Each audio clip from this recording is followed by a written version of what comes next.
Yo creo, familia, que la razón por la que a veces no anhelamos ese día o nos da temor ese día es porque nos hemos distraído con sustitutos de la gloria de Dios. Nos hemos distraído haciendo cosas que tal vez Jesús no nos pidió hacer. Nos hemos distraído aún dentro de la iglesia haciendo programas, eventos y cosas que Jesús no nos pidió hacer. Y no estamos anhelando el momento de su gloria. Yo quiero hablar ahora, tal vez estás en Juárez y esto no aplica para ti o nos estás viendo de otro lugar, pero creo que tú y yo estamos en una gran desventaja al vivir en un país como el que vivimos. Y te voy a decir por qué. Porque vivimos tan cómodos que en el momento que escuchamos que nuestra comodidad será sacudida, por eso nos da temor. Pero si tú le preguntaras a un hombre, a una mujer que está viviendo en un lugar donde hay suma injusticia, donde hay suma pobreza, donde hay dolor, donde hay angustia, y le dices, Jesús va a regresar, ¿sabes qué te va a decir esa persona? Gloria a Dios, Jesús, ven pronto, te estoy esperando. Entonces nuestra comodidad tristemente nos ha hecho quitar los ojos de una gloria mayor. Pero probablemente si el día de hoy viniste a la iglesia queriendo ser entretenido, tal vez hoy vas a salir aburrido de este mensaje. Pero si hoy viniste anhelando ser entrenado, anhelando ser preparado, entonces yo creo que hoy vas a poder recibir algo. Entonces yo quiero pedirte, toma notas en esta mañana, saca tu teléfono, porque este mensaje, el Señor hace más o menos 4 meses antes de que naciera a nuestra bebé, el Señor empezó a inquietar mi corazón acerca de eso, y es acerca de la segunda venida de Jesús. Creo que es un tema que es tan esencial para nuestra fe.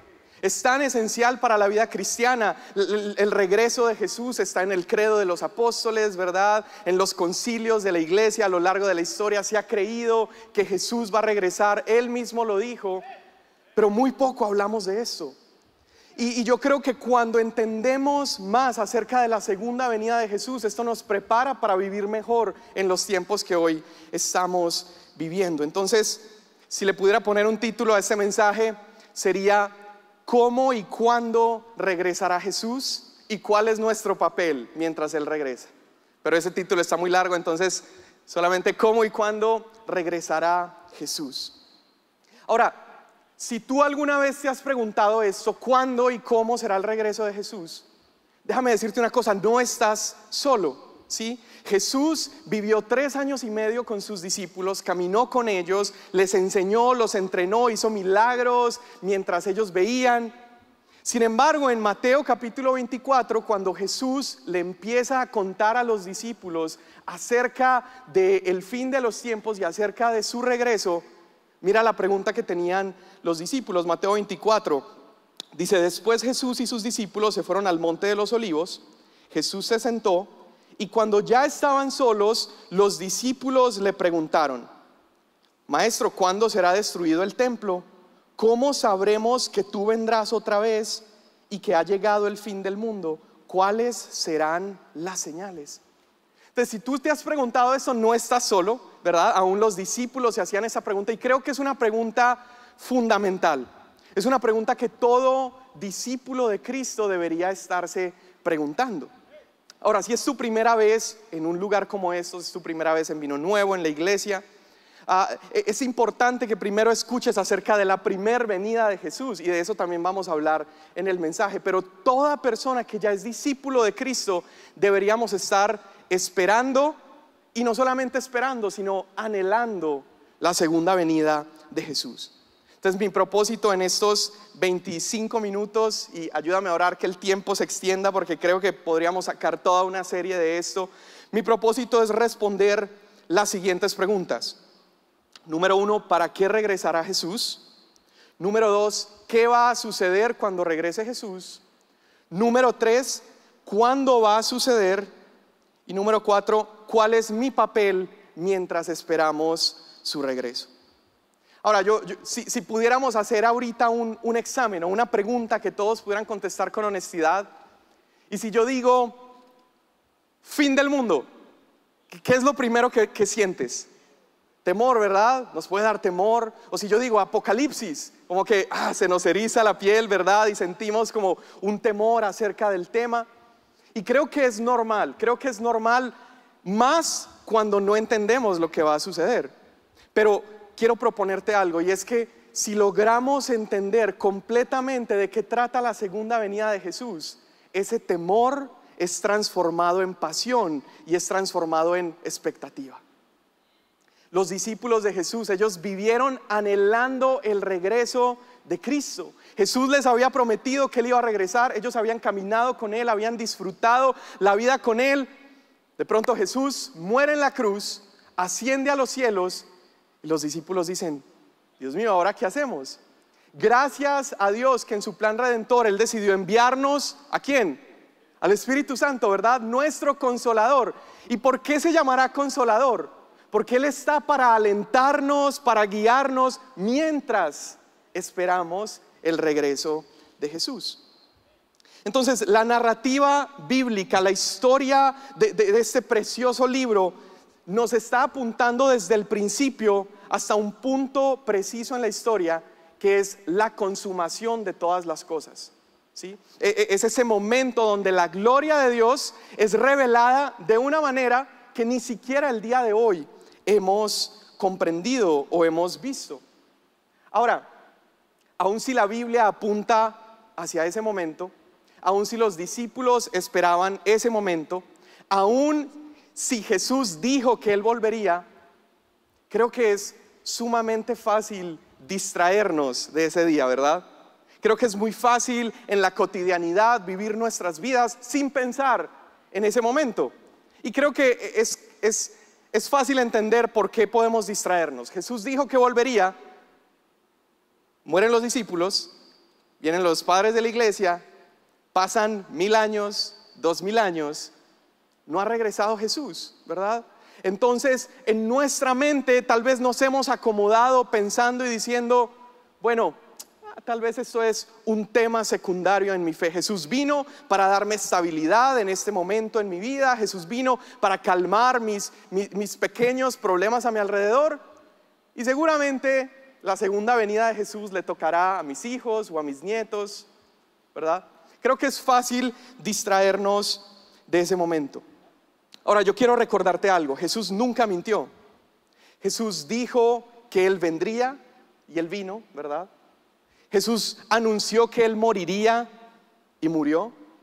Jesús anunció que Él resucitaría. ¿Y qué sucedió al tercer día? Él resucitó y Jesús prometió que Él regresaría. Entonces, esta promesa sigue latente. Él no es un mentiroso. Él va a cumplir con su promesa de que un día regresará.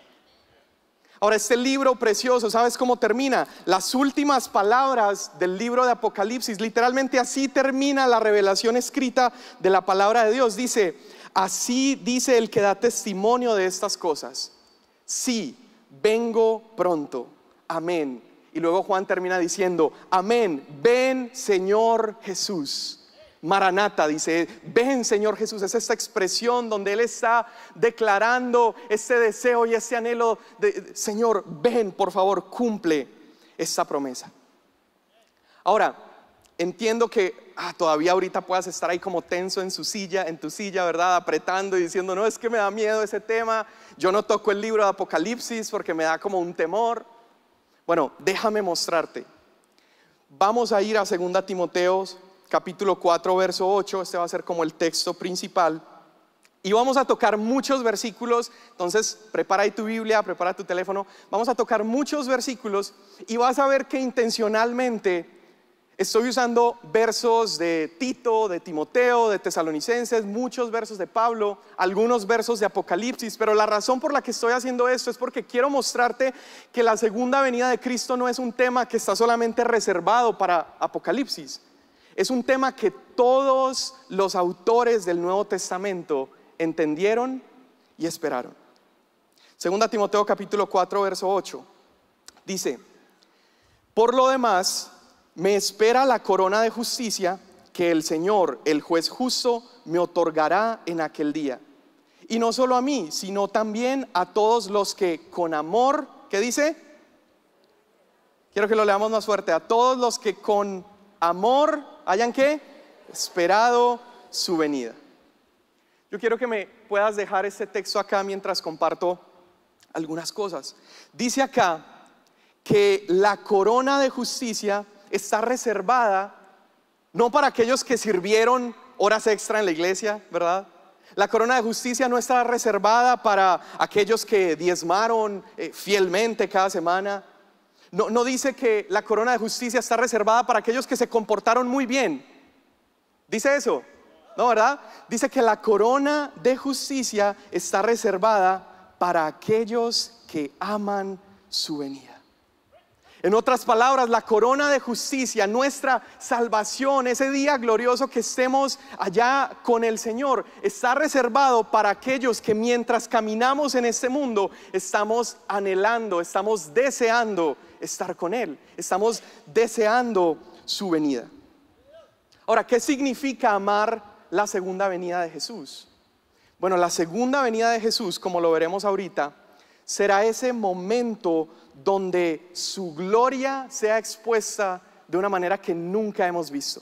Ni siquiera en su primera venida Jesús vino en tanta gloria.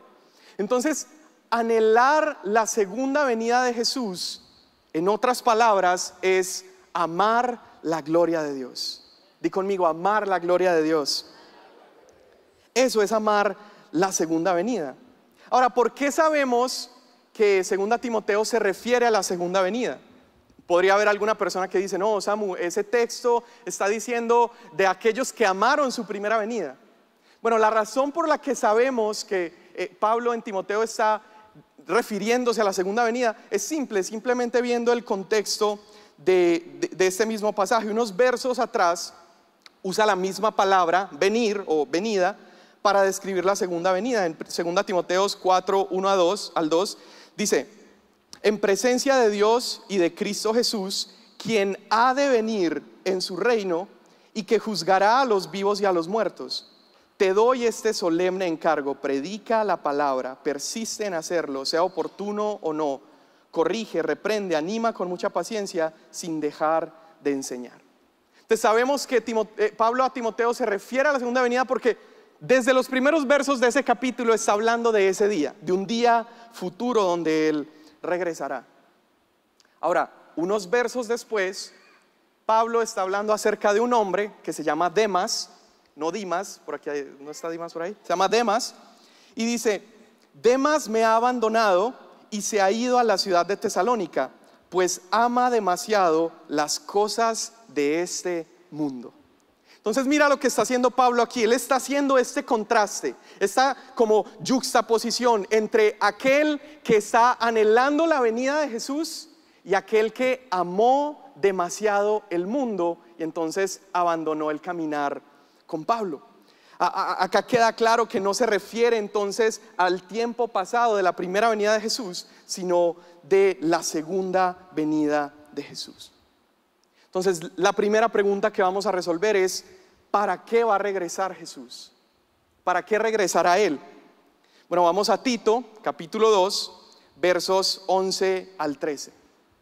Dice: en verdad, Dios ha manifestado a toda la humanidad su gracia, la cual trae salvación y nos enseña a rechazar la impiedad y las pasiones mundanas.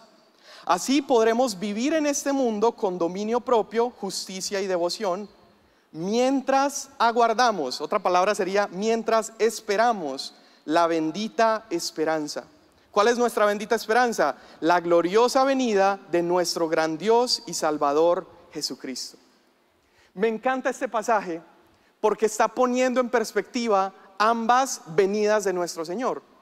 Y está diciendo que en la primera venida, dice, Dios ha manifestado su gracia para toda la humanidad. Esto fue en la primera venida.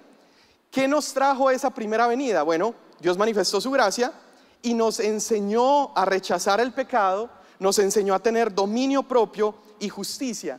Pero ¿para qué es esa justicia que nos dejó? Para prepararnos para su segunda venida. Dice: mientras esperamos la bendita esperanza, es decir, la gloriosa venida de nuestro gran Dios y Salvador Jesucristo. Entonces mira esto: la primera venida de Jesús fue gloriosa, trajo salvación de nuestros pecados. Dice la palabra que nosotros estábamos muertos en nuestros delitos y pecados, ¿verdad? Éramos pecadores, estábamos alejados de Dios. Pero su primera venida tuvo el propósito de salvarnos de esa condición para que podamos esperarle para su segunda venida. En esa venida donde Él vendrá ahora sí desplegando toda su justicia. Porque si Él no hubiera venido en esa primera venida, al momento de su regreso, moriríamos consumidos, ¿verdad? No podríamos soportar esta gran gloria. Entonces me encanta porque está explicando que el propósito de su primera venida fue prepararnos para la segunda, fue abrir camino para que podamos tener una relación con el Padre, ¿verdad? Y mientras disfrutamos esta relación con el Padre, el Espíritu Santo nos está equipando, está trabajando en nosotros hasta que recibamos nuestra bendita esperanza.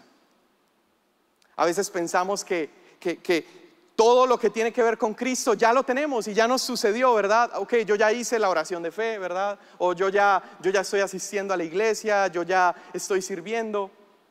Pero estamos en un periodo de espera mientras recibimos lo que de verdad el Señor tiene preparado para nosotros, que es la bendita esperanza de la gloriosa venida de nuestro gran Dios.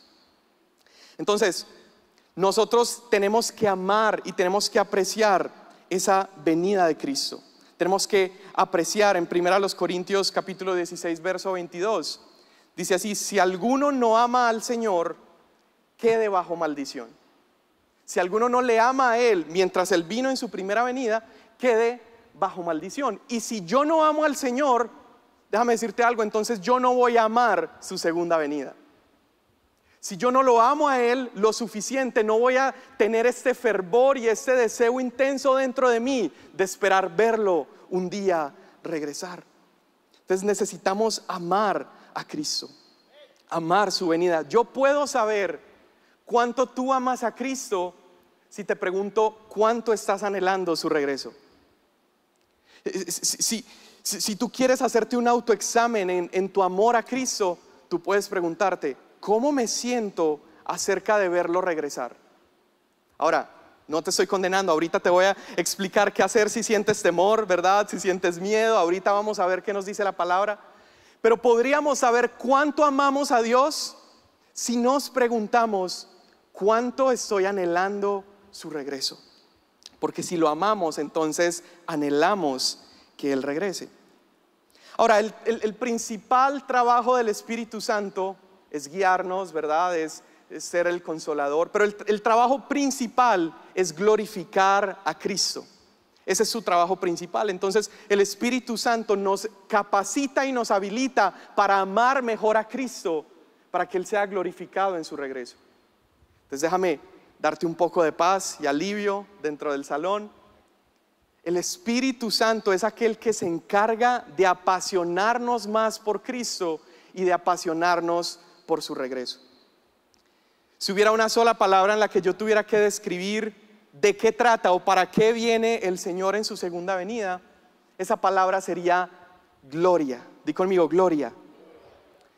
Segunda Tesalonicenses 1, 7 al 10 dice: pero que Él les dé alivio a ustedes que son afligidos y también a nosotros, cuando el Señor Jesús sea revelado desde el cielo con sus poderosos ángeles en llama de fuego, dando castigo a los que no conocen a Dios y a los que no obedecen el evangelio de nuestro Señor. Estos sufrirán el castigo de eterna destrucción, excluidos de la presencia del Señor y de la gloria de su poder. ¿Cuándo? Cuando Él venga para ser ¿qué? Glorificado. Cuando Él venga para ser glorificado en sus santos en aquel día y para ser admirado entre todos los que han creído. Vamos aquí haciendo una separación. Cada vez que escuchamos la segunda venida y nos da temor, es probablemente porque nos quedamos solo pensando en la primera parte de pasajes como estos, ¿verdad? Él vendrá con ángeles y vendrá con fuego y habrá destrucción. Pero ¿para quién está destinada esa destrucción? No está destinada para nosotros, ¿verdad? Está destinada para aquellos que no amaron su venida, para aquellos que no estaban apasionados por Él. Pero está describiendo que su venida será para el ser glorificado. Ahora déjame explicarte una cosa. Tú y yo fuimos hechos para disfrutar la gloria de Dios. En nuestro diseño fuimos hechos a imagen y semejanza de Dios. Eso significa que en nuestro ADN, en nuestro interior, hay algo que anhela la gloria de Dios. Entonces, el ser humano solamente puede ser pleno y solamente puede ser satisfecho cuando contempla la gloria de Dios. Es nuestro único lugar de plenitud. Es el lugar donde nos podemos sentir en casa. De alguna manera la gloria de Dios es nuestro origen, pero también es nuestro destino. Salimos de ahí, pero la meta es regresar a esa gloria en plenitud. Y la segunda venida será el momento de la consumación de la gloria de Dios. ¿Qué quiere decir eso? Ahí será donde por fin la creación podrá disfrutar en plenitud aquello para lo cual fue creado. Podremos disfrutar. Nunca ha habido un gozo más grande que has sentido sobre la faz de la tierra que se compare con aquel momento en que disfrutes plenamente la gloria de Dios. Cuando mi hija nació, yo me acuerdo que la cargué por 2 o 3 horas seguido, estaba llorando y estaba tan feliz, pero ese momento se queda tan pequeño comparado con la gloria intensa, la emoción intensa, esa emoción de ver la gloria de Cristo en su plenitud. Jesús lo dijo en Mateo 25:31. Dice: cuando el Hijo del Hombre venga en su gloria y todos los ángeles con él, él se sentará, ¿en dónde? En su trono. No está ahí, yo pidiéndoles que repitan. Él se sentará en su trono de gloria. Mateo 24:30. La señal del Hijo del Hombre aparecerá en el cielo y se angustiarán todos los pueblos de la tierra. Verán al Hijo del Hombre venir sobre las nubes del cielo con poder y gran gloria. Entonces la segunda venida de Jesús, más que compararlo o decir va a ser un momento de terror, va a ser un momento de angustia, va a ser un momento de miedo, podemos decir con seguridad que va a ser un día de gloria. Su venida será un día de gloria. Esa es la mejor descripción para la segunda venida de Jesús. Más que el fin del mundo, más que destrucción, no es terror, es gloria. Es la gloria manifiesta de Jesús. Ahora, la palabra Apocalipsis, ¿verdad? Ese último libro de la Biblia, creo que está mejor, como se llama el libro en inglés, ¿verdad? Revelación. Porque Apocalipsis finalmente significa solamente eso, significa destapar, ¿sí? Quitar el velo. Ahora, ¿cuál velo? Bueno, si pudiera como ejemplificarlo, la primera venida de Jesús era como si la humanidad tenía un velo gigante. Imagínate que hay acá una cortina tapando, ¿verdad? Y está tapado, y aquí está Cristo parado, y la humanidad no había visto, no había contemplado a Jesús. Entonces su primera venida fue hacer que esa cortina se abriera. Ahora esa cortina se abrió, contemplamos su gloria, ¿verdad? Lo vimos a Él, el unigénito del Padre, nos mostró el camino hacia el Padre. Pero aún, imagínate que abres la cortina y Cristo todavía está como con una bata, ¿verdad? Está tapado, está cubriéndose, pero lo podemos ver, lo podemos escuchar. Su segunda venida será ese momento donde por fin lo veremos en toda su plenitud. Entonces, esa puede ser una buena imagen que tengamos acerca de su segunda venida. Va a ser el momento donde se destape finalmente su gloria. Ahora, creo que va a estar en las pantallas, pero tú puedes tomar nota de estos otros pasajes que puedes estudiar. Lucas 9, el 23 al 27, Primera de Pedro 1, 11, Tito 2, 13. Todos estos pasajes están hablando acerca de la segunda venida de Jesús como el momento de gran gloria. De hecho, Jesús en Lucas 9 describe ese momento como un momento de triple gloria. Imagínate. Entonces, esa gloria que vamos a ver será mayor que la primera gloria. Todo sufrimiento, todo dolor, toda lágrima será borrada, todo dolor será quitado y podremos disfrutar plenamente esa gloria. Ahora, ¿cuál es el problema? Dios mío, necesito que me ayudes. Me quedan 6 minutos. Y como 15 páginas. ¿Cuál es el problema? Que tú y yo no le hemos dado el valor suficiente a la gloria de Dios. No le hemos otorgado más valor a otras cosas que son una especie de impostores de la gloria. sustitutos de la gloria verdadera. Le hemos dado más valor a nuestros trabajos, le hemos dado más valor a nuestro dinero, nuestra riqueza, le hemos dado más valor a nuestra familia, le hemos dado más valor a nuestra comodidad, que eso nos hace creer que esa es la verdadera gloria. Ahora, yo no estoy diciendo que no trabajes, que no ames a tu familia. Claro que no, eso es hermoso, es un regalo de Dios. Pero aquello que debemos amar mucho más es la gloria de Dios. Tito capítulo 2 verso 13 dice: en este mundo maligno debemos vivir con sabiduría, justicia y devoción, mientras anhelamos con esperanza ese día maravilloso en que se revele la gloria de nuestro gran Dios y Salvador Jesucristo. Yo creo, familia, que la razón por la que a veces no anhelamos ese día o nos da temor ese día es porque nos hemos distraído con sustitutos de la gloria de Dios. Nos hemos distraído haciendo cosas que tal vez Jesús no nos pidió hacer. Nos hemos distraído aún dentro de la iglesia haciendo programas, eventos y cosas que Jesús no nos pidió hacer. Y no estamos anhelando el momento de su gloria. Yo quiero hablar ahora, tal vez estás en Juárez y esto no aplica para ti, o nos estás viendo de otro lugar, pero creo que tú y yo estamos en una gran desventaja al vivir en un país como el que vivimos. Y te voy a decir por qué. Porque vivimos tan cómodos que en el momento que escuchamos que nuestra comodidad será sacudida, por eso nos da temor. Pero si tú le preguntaras a un hombre, a una mujer que está viviendo en un lugar donde hay suma injusticia, donde hay suma pobreza, donde hay dolor, donde hay angustia, y le dices: Jesús va a regresar, ¿sabes qué te va a decir esa persona? Gloria a Dios, Jesús, ven pronto, te estoy esperando. Entonces nuestra comodidad tristemente nos ha hecho quitar los ojos de una gloria mayor. Y por eso nos provoca miedo, porque pensamos que perderemos estas cosas, pero es porque les hemos dado un valor que no les corresponde. Segunda pregunta: ¿qué va a suceder en ese día? Bueno, lo primero es que todos los creyentes serán resucitados en cuerpos glorificados. Esto es buenas noticias. Primera a los Corintios capítulo 15 dice: lo cierto es que Cristo ha sido levantado entre los muertos como primicia de los que murieron. De hecho, ya que la muerte vino por medio de un hombre, también por medio de un hombre viene la resurrección de los muertos.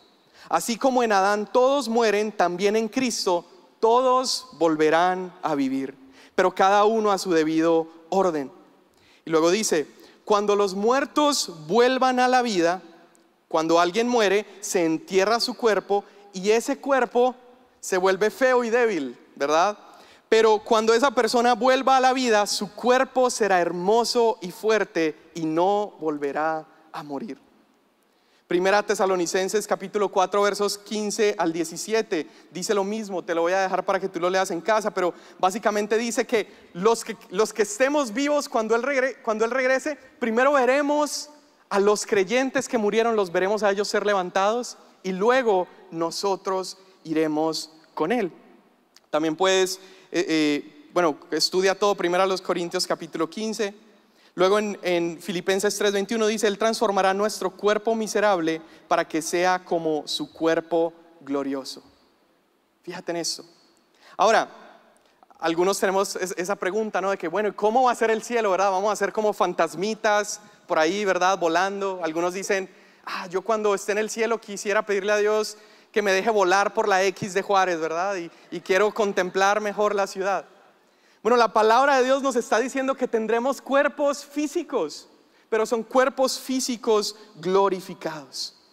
Piensa en lo que hizo Jesús con su cuerpo físico glorificado. Jesús comió pescado, ¿verdad? Ya glorificado. Buenas noticias, ¿verdad? ¿Será que vamos a comer? Jesús podía ser tocado, podía ser reconocido, pero a la vez ese cuerpo físico glorificado era como si desafiara también las leyes del universo. De repente Jesús estaba en un lugar y luego estaba en otro lugar. Podía ser visto por 500 personas, ¿verdad? Entonces tendremos cuerpos físicos, pero serán cuerpos glorificados. Él transformará nuestro cuerpo. ¿Qué más va a suceder? Seremos sin pecado. Primera de Juan 3:2 dice: queridos hermanos, ahora somos hijos de Dios, pero todavía no se ha manifestado lo que habremos de ser. Sabemos, sin embargo, que cuando Cristo venga, seremos semejantes a Él, porque lo veremos tal como Él es. Fíjate en esto, ¿cómo seremos cuando Él venga? Seremos como Él es, tendremos el cuerpo glorificado que Él tiene. ¿Por qué? Porque lo veremos como Él es. Finalmente veremos la plenitud de la gloria de Cristo, entonces nuestro cuerpo será glorificado. ¿Qué más va a suceder? El cielo va a descender a la tierra. Apocalipsis capítulo 21, verso 1. Dice: después vi un cielo nuevo y una tierra nueva, pues ya el primer cielo y la primera tierra habían dejado de existir, lo mismo que el mar. Vi también que la ciudad santa, la nueva Jerusalén, bajaba del cielo donde vive Dios, y la ciudad parecía una novia vestida para su boda, lista para encontrarse con su novio. Aquí también empezamos a resolver algunas dudas que tenemos cuando nos preguntamos, bueno, ¿y dónde estaremos con Él cuando Él regrese? ¿Será que vamos a estar en un lugar por allá lejano en el cielo, verdad? Flotando en nubecitas. Como que nos podemos preguntar, ¿cómo será ese lugar? Bueno, la palabra de Dios nos está mostrando que el cielo vendrá ¿a dónde? A la tierra. Y ahí es donde habitaremos para siempre con Él. Ahora, te prometo, podríamos hacer una serie entera de esto, podríamos hablar de cómo es el cielo, cómo será esa nueva tierra donde estaremos con Él. Pero lo importante es entender aquí que el cielo va a descender. Ese es el propósito también de su segunda venida, que el cielo por fin, finalmente, donde podremos ver al Padre de nuevo, será cuando el cielo regrese. Entonces, mira esto, la segunda venida no es solamente la segunda venida de Cristo, pero también es el regreso del Padre a la tierra. En el huerto del Edén, Adán y Eva caminaban ¿con quién? Con Dios, ¿verdad? El Padre se paseaba en ese lugar, ellos podían comunicarse con Él, pero luego, con la caída de los seres humanos, el Señor, por su santidad y su pureza, Él baja a su trono en los cielos, ¿verdad? Se manifiesta de diferentes maneras a lo largo del Antiguo Testamento. Tenía algunas personas con las que llevaba a cabo su plan, pero fue hasta que vino Cristo que entonces pudimos tener su presencia. Ahora Cristo asciende a los cielos, nos deja el Espíritu Santo, pero en todo este tiempo, ¿dónde ha estado el Padre? El Padre ha estado en los cielos, ¿verdad? Entonces lo glorioso también de la segunda venida de Cristo será el regreso del Padre, la presencia gloriosa del Padre, de la cual nos habíamos perdido en la caída en Edén. Ahora podemos disfrutar de esa presencia impresionante. ¿Qué más va a suceder? Se va a derramar la ira de Dios sobre toda la humanidad, pero escucha esto, aquellos que hemos creído en Jesús, aquellos que amamos su venida, seremos glorificados con Él, y el castigo será para aquellos que no conocen a Dios. Eso está en 2 Tesalonicenses capítulo 1 verso 7. Dice: cuando el Señor Jesús se ha revelado desde el cielo con sus poderosos ángeles, dando castigo a los que no conocen a Dios, y para ser glorificado con sus santos. Entonces te das cuenta, hay una separación: aquellos que amamos la venida del Señor, aquellos que amamos al Señor, y aquellos que no le amaron. Entonces la ira de Dios será derramado sobre los enemigos de Dios, sobre aquellos que no buscaron a Dios, no creyeron en Él, aquellos que le dieron la espalda. Pero para aquellos que amamos a Cristo, es decir, para todos los que estamos en este lugar, ocurrirá que seremos salvos de la ira. Primera Tesalonicenses 1:9 dice que Jesús nos libra de la ira venidera. Entonces estuvimos hablando un poco de esto. ¿Qué es lo que va a pasar? Y ahora quiero enfocarme en cuándo va a suceder. ¿Cuándo va a suceder? Yo creo que esa es una pregunta que muchos nos hemos hecho, ¿verdad? Y han salido por ahí, no sé si recuerdas tal vez que hay personas que se han parado y han dicho: no, en el año 2000, ¿verdad? ¿A alguien le tocó? Que en el año 2000 se acaba el mundo. Y luego sobrevivimos el 2000 y llega el 2012, ¿se acuerdan? Que el calendario maya y no sé qué cuentos, y que ahí va a ser el fin del mundo. Hay personas que se han atrevido a decir exactamente una fecha y un día.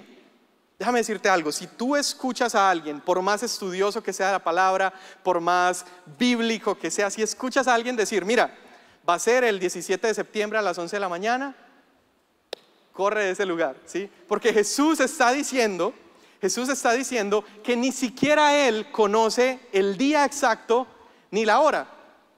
Pero cuando en Mateo capítulo 24 los discípulos le preguntan a Jesús, le hacen esta pregunta, es una pregunta normal que tú y yo podemos tener.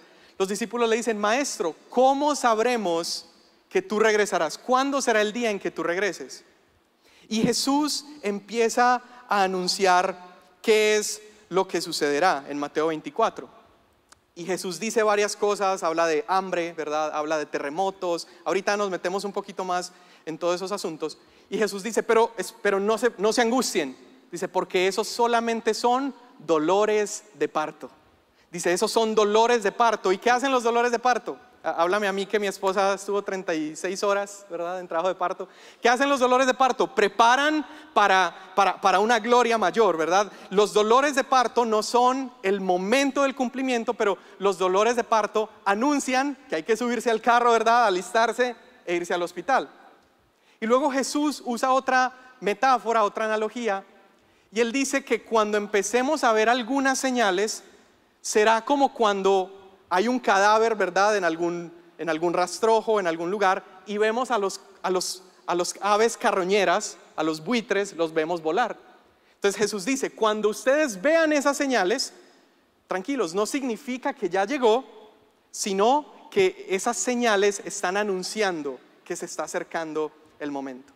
Entonces ahorita, ¿qué vamos a hacer? No vamos a ponerle una fecha, un día y una hora, ¿verdad? Ya vimos que eso no es lo que el Señor nos ha mandado a hacer, pero vamos a evaluar algunas de esas señales. Vamos a ver cuáles son algunos de esos dolores de parto que anuncian la segunda venida del Señor. Segunda Tesalonicenses capítulo 2, versos 1 al 4, dice: Ahora bien, hermanos, en cuanto a la venida de nuestro Señor Jesucristo y a nuestra reunión con Él, les pedimos que no pierdan la cabeza ni se alarmen por ciertas profecías, ni por mensajes orales o escritos supuestamente nuestros que digan, ya llegó el día del Señor.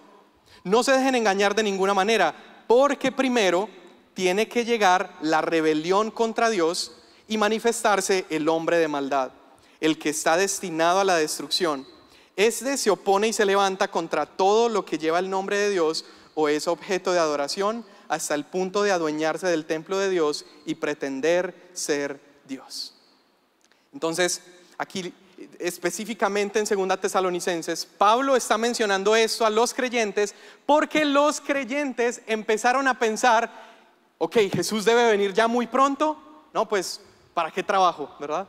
No, pues ¿para qué me esfuerzo? ¿Para qué trabajo? Voy a vender todo lo que tengo y más bien me dedico a esperar la venida de Jesús. Entonces Pablo usa esta carta para tocar ese tema y decirles, hey, pónganse a trabajar, que la venida de Jesús los espere listos. Y Pablo les da una especie de señal.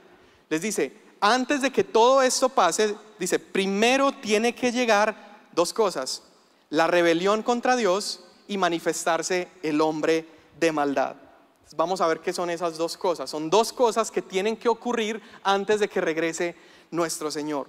Lo primero, que es la rebelión. Vamos a Mateo 24, versos 4 al 8. En Mateo 24 Jesús también está hablando acerca de su regreso y Él dice, Jesús les dijo, no dejen que nadie los engañe, porque muchos vendrán en mi nombre y afirmarán, yo soy el Mesías, y engañarán a muchos. Oirán de guerras, amenazas de guerras, pero no se dejen llevar por el pánico. Es verdad, esas cosas deben suceder, pero el fin no vendrá inmediatamente. Después una nación entrará en guerra con otra y un reino contra otro reino. Habrá hambres, terremotos en muchas partes del mundo. Sin embargo, ¿qué es esto? Solo el comienzo de los dolores de parto. Luego vendrán más. Si tú te pones a ver estas cosas que está describiendo, muchas de ellas no son una novedad para nosotros, ¿verdad? Hemos visto terremotos a lo largo de la historia, hemos visto países enteros pasando hambre, temporadas de sequías, ¿verdad? La economía cayendo. Pero ¿qué está diciendo el Señor? Dice, esto no es que ya llegó, sin embargo, esto está preparando el momento para que algo suceda. Y sigue diciendo Mateo 24 del 9 al 12. Entonces los arrestarán, los perseguirán y los matarán. En todo el mundo los odiarán por ser mis seguidores. Muchos se apartarán de mí, se traicionarán unos a otros y se odiarán. Aparecerán muchos falsos profetas y engañarán a mucha gente. Abundará el pecado por todas partes y el amor de muchos se enfriará.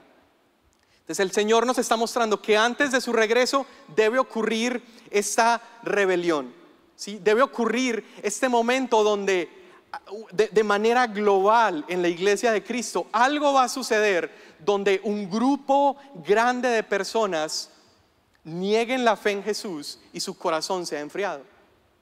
Ahora, no es una novedad, ¿verdad?, que personas dejen la iglesia. No es una novedad que personas, ¿sabes qué? Ya no creo en Dios. Entonces no se refiere a que suceda esporádicamente, se refiere a algo que va a ser visible, algo que va a ser muy claro, que va a suceder de manera global en la iglesia. Y va a ser un movimiento de muchas personas apostatando en contra de la fe en Jesús. Muchas personas dejando su fe en Cristo. El amor de muchos se enfriará.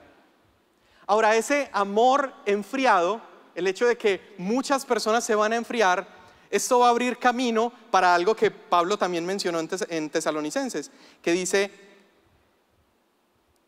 vendrá la rebelión contra Dios y se manifestará el hombre de maldad.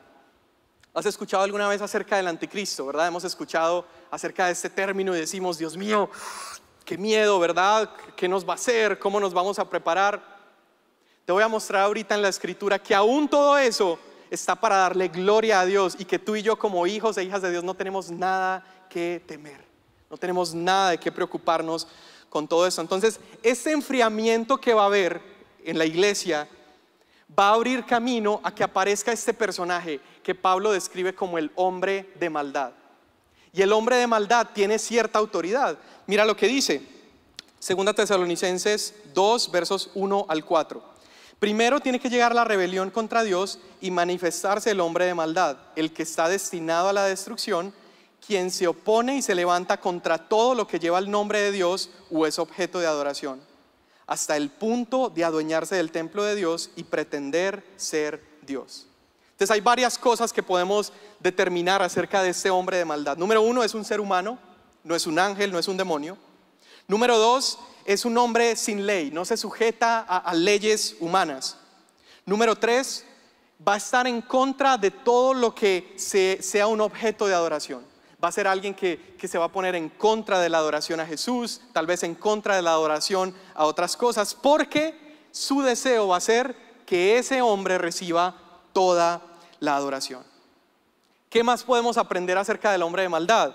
Bueno, podemos aprender que ese hombre de maldad será destruido. Ese hombre de maldad será destruido. Así que no hay nada que temer, porque el reinado de Cristo no se encuentra en peligro.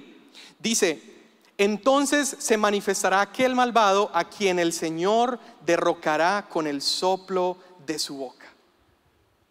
¿Por qué será entonces que le tenemos tanto temor a un personaje que con el solo aliento de Cristo será destruido? Con el solo soplo de Dios, con el solo aliento de Cristo será destruido. Sin embargo, se le permitirá por un tiempo engañar a personas. Ahora déjame decirte algo: si tú amas a Cristo, si tú estás buscando a Cristo en su palabra, si estás amando su venida, tú no vas a ser engañado porque conoces a Cristo. Entonces este hombre de maldad dice que vendrá bajo el poder de Satanás. Satanás le va a dar poder, 2 Tesalonicenses capítulo 2 verso 9, y dice que hará señales y prodigios, pero serán señales y prodigios falsos. No significa que no los haga, claro, va a hacer cosas con poder, pero será un poder dado por el enemigo. Ahora presta atención a esto: como el amor de muchos se va a ver enfriado debido a la primera rebelión, ¿qué va a suceder? Muchos le creerán a este hombre, muchos le creerán. Ahora él engañará, y 2 Tesalonicenses 2, 8 al 10 dice: se manifestará aquel malvado a quien el Señor derrocará con el soplo de su boca. Él vendrá por obra de Satanás con toda clase de milagros, señales y prodigios falsos. Con toda perversidad engañará a los que se pierden por haberse negado a amar la verdad y así ser salvos. Entonces yo te hago una pregunta: ¿estás tú en peligro de lo que va a pasar? No, ¿verdad? Porque no te has negado a amar a Jesús, estás amando a Jesús, estás permaneciendo en Él, estás viniendo a congregarte, estás buscando ser obediente a Jesús. Entonces, todo esto no es algo de lo que tú y yo tenemos que preocuparnos. Surge entonces una pregunta: bueno, ¿será entonces que nosotros podemos esperar la segunda venida de Jesús con alegría, sabiendo que van a pasar todas estas cosas impresionantes? Y la respuesta es sí. Tú y yo deberíamos alegrarnos y esperar con alegría ese momento, porque todas estas cosas que van a suceder, lo único que va a hacer es abrir camino para que nuestro Señor sea más glorificado. Cuando Él destruya a ese hombre de maldad, cuando Él venga y se presente con poder y autoridad, el nombre de Jesús será temido, será alabado y será disfrutado por miles y miles de personas. Entonces hay varias cosas que tienen que suceder, ¿verdad? Podríamos hacer una serie entera estudiando acerca de todo eso, pero ya sabemos que por lo menos hay un par de cosas que tienen que suceder más. Esta rebelión, se levanta este hombre de maldad. Pero también hay una señal que encontramos en Mateo 24, cuando los discípulos le preguntan a Jesús: ¿cuándo vendrá? Jesús describe todas estas cosas y al final Jesús nos da una clavecita que está ahí como medio escondida en lo que dice. Pero Él dice: entonces este evangelio del reino será predicado en todas las naciones y entonces vendrá el fin. Ahí está Mateo 24, 14. Entonces Jesús le dice a los discípulos cuándo vendrá el fin. No les dice el día, no les dice la hora, pero Jesús les dice que el evangelio del reino de los cielos tiene que ser predicado ¿en dónde? En todas las naciones. Y cuando sea predicado en todas las naciones, entonces estamos más cerca de ese día y de ese momento. Déjame decirte algo: por varios años trabajé con Visión Global, que es el Ministerio de Misiones de Vino Nuevo, que hacen un trabajo increíble viajando a otras naciones, otros países, incluso lugares donde aún no han conocido a Jesús. Y déjame decirte una cosa: todavía falta mucho trabajo. Falta mucho trabajo para que el evangelio del reino sea predicado en todas las naciones. Hay todavía pueblos que nunca han escuchado el nombre de Jesús. Hay algunas aldeas, hay algunos lugares que no tienen idea ni siquiera de la primera venida de Jesús, y nosotros aquí estamos aprendiendo acerca de su segunda. Y Jesús está diciendo que es necesario que estos pueblos, estas etnias, escuchen, y entonces vendrá el fin. Ahora déjame decirte una cosa: la tecnología ha hecho que el avance del reino avance de una manera impresionante. Solamente 100 años atrás, los misioneros, para ir a otro país, ¿sabes qué tenían que hacer? Tenían que subirse a un barco, viajar por 6 meses, atravesar el océano, solamente para llegar al lugar de destino. En este momento, cualquiera de nosotros se puede subir aquí en el aeropuerto a un avión y en menos de 15 horas estás en cualquier parte del mundo, ¿verdad? Eso ayudó un montón al avance del reino. Ahora las nuevas tecnologías, el internet, todo esto está haciendo que el evangelio avance de una manera impresionante. Y aunque falta trabajo, cada vez falta menos. Aunque falta trabajo por hacer y la iglesia de Cristo tiene que levantarse en obediencia a predicar el evangelio, cada vez falta menos. Ahora algunos dirían: no, pero yo ¿por qué quiero predicar el evangelio si yo quiero postergar ese día, ¿verdad? Porque me da algo de temor. No, ¿sabes qué? Mejor me quedo y no predico el evangelio, me quedo quieto y de esa manera atraso la venida del Señor. Mira lo que dice la palabra en 2 de Pedro 3:11. Dice: puesto que todas estas cosas han de ser destruidas de esta manera, ¿qué clase de personas deben ser ustedes en santa conducta y en piedad? Y mira lo que dice, quiero que lo leas conmigo. El siguiente verso, verso 12: esperando, lee conmigo, esperando y apresurando la venida del Señor, la venida del día de Dios. Entonces nuestra función como hijos e hijas de Dios no es solamente sentarnos a esperar a que Él venga, sino que también debemos ¿qué? Apresurar su venida. Y sale entonces esta pregunta: ¿cómo apresuramos la venida del Señor? Ese día que va a ser glorioso, ese día que recibiremos cuerpos nuevos, ese día que el cielo se acerque a la tierra. ¿Cómo podemos hacer tú y yo para acercar y apresurar la venida del Señor? Bueno, la respuesta ya la dijimos en Mateo 24. El evangelio del reino deberá ser predicado en todas las naciones y entonces vendrá el fin. Escucha esto. Una mala escatología o un mal entendimiento de los últimos tiempos nos lleva a malas prácticas y malos comportamientos, porque si pensamos que no tenemos nada que ver con la segunda venida de Jesús, vamos a quedarnos cómodos y tranquilos, y según leímos al principio en 2 Timoteos, no estaríamos amando la venida del Señor, ¿verdad? ¿Y para quién está preparada la corona de justicia, según Timoteo? Para aquellos que aman la venida del Señor. En otras palabras, y déjame te lo pongo más claro, aquellos que podremos disfrutar de una eternidad con Jesús no son aquellos que diezman cada semana y ya, no son aquellos que vienen solamente a la iglesia y escuchan y se van y no pasa nada más en sus vidas. Aquellos que podremos estar toda una eternidad con Jesús somos aquellos que estemos amando su venida, y amar su venida implica que estamos ayudando a apresurar su venida. ¿Y cómo apresuramos la venida? El evangelio del reino será predicado en todas las naciones y entonces vendrá el fin. Déjame te muestro algo precioso. Todos los discípulos de Jesús, conocemos algunos de sus historias. Cada uno de ellos, excepto Judas, que se ahorcó, y excepto Juan, el apóstol, todos los demás murieron de maneras violentas y de maneras sangrientas. De hecho, Juan, el apóstol, según la tradición, no murió de manera violenta, no porque no lo intentaron. Según la tradición, incluso lo intentaron meter en una olla de aceite hirviendo y él no murió, y por eso lo tienen que enviar a la isla de Patmos. Pero cada uno de los discípulos padeció por el evangelio. Cada uno de los discípulos decidió irse a otras ciudades, a otros pueblos y a otras aldeas para seguir predicando. Y la pregunta que quiero hacerte es: ¿por qué habrán tomado esos riesgos de ir y predicar a otros lugares y a otras naciones? ¿Por qué?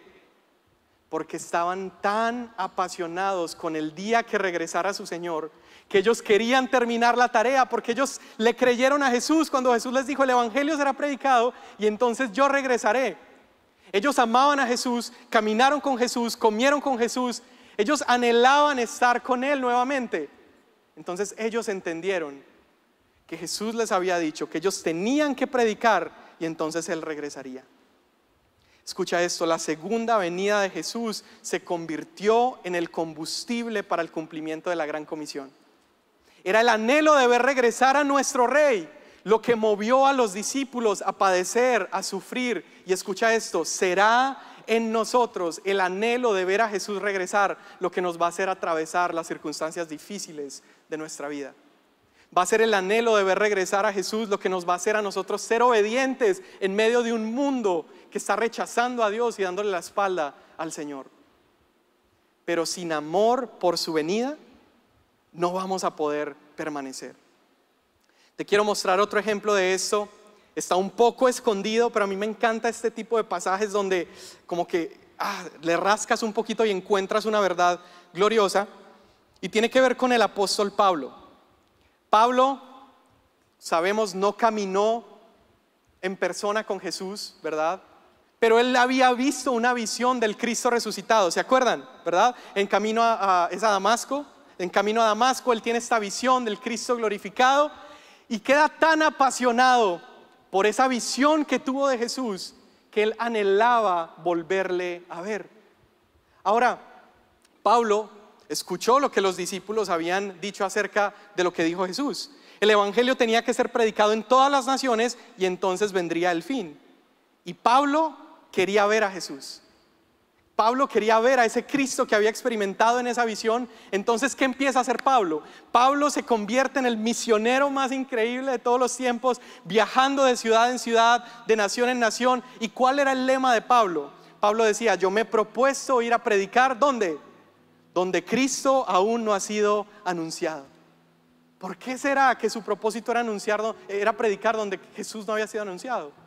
Porque él estaba desesperado, estaba obsesionado con la idea de terminar la tarea para que regresara Jesús. Ahora te lo voy a mostrar de una manera impresionante. En Romanos capítulo 15, Pablo muestra un anhelo que él tiene. Pablo quería viajar a un lugar. Dice Romanos capítulo 15, verso 23: pero ahora que ya no me queda un lugar donde trabajar en estas regiones, Y como desde hace muchos años anhelo verlos, he tenido un anhelo de ir a ustedes, cuando vaya rumbo a España, los visitaré, porque espero verlos al pasar y me ayuden a continuar hacia allá.